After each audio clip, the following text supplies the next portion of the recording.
और ये 1300 करोड़ रुपए प्राइमरली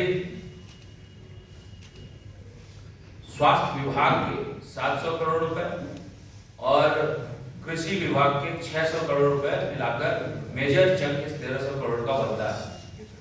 ये 700 करोड़ रुपए स्वास्थ्य विभाग के, आपको याद होगा कि कोरोना के समय जिलों को देने वाले राशि में से 700 करोड़ रुपए समाहित है।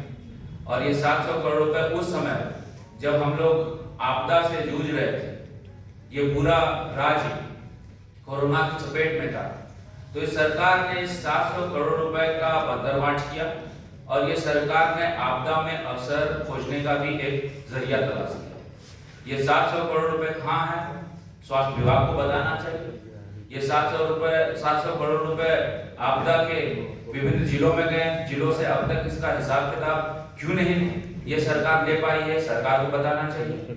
और इसके साथ साथ ये 700 करोड़ रुपए आपने जब डिस्ट्रीब्यूट किए तो राज्य सरकार ने क्या मॉनिटरिंग प्रोसेस स्थापित किया था, जिसके आधार पर जिलों में व्यय होने वाले 700 करोड़ रुपए का हिसाब किताब आप समय समय पर मुख्यालय मंगवाने का काम आपने किया या नहीं किया। इन सब तमाम मुद्दों को लेकर हम लोगों ने ये प्रेस कॉन्फ्रेंस जो रखा है वो सिर्फ और सिर्फ यहाँ की जनता को ये बताने के लिए रखा है कि सरकार ने विभिन्न स्तर पर, चाहे वो आपदा हो चाहे कोई योजनाएं हो, तमाम स्तर पर कहीं ना कहीं इतनी बड़ी त्रुटियां की है जिसका सीधा सीधा प्रभाव यहाँ की जनता को पड़ता है। 600 करोड़ रुपए कृषि क्षेत्र में जो आपदा के डिस्ट्रीब्यूट होने चाहिए थे, वो 600 करोड़ रुपए का हिसाब किताब नहीं मिल पाया।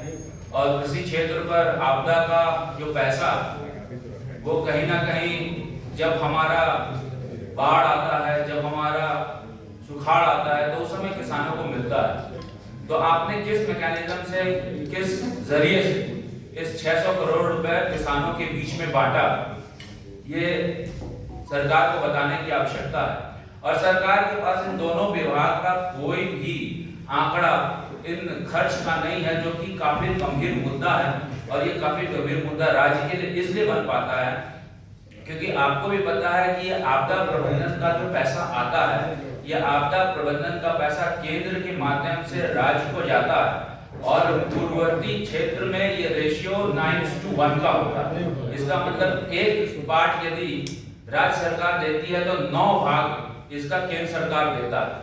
और यदि इसका सही से खर्च नहीं हो पाए तो इसका मतलब ये होता है कि आने वाले समय में आपदा प्रबंधन का पैसा केंद्र सरकार द्वारा रोक दिया जाता है।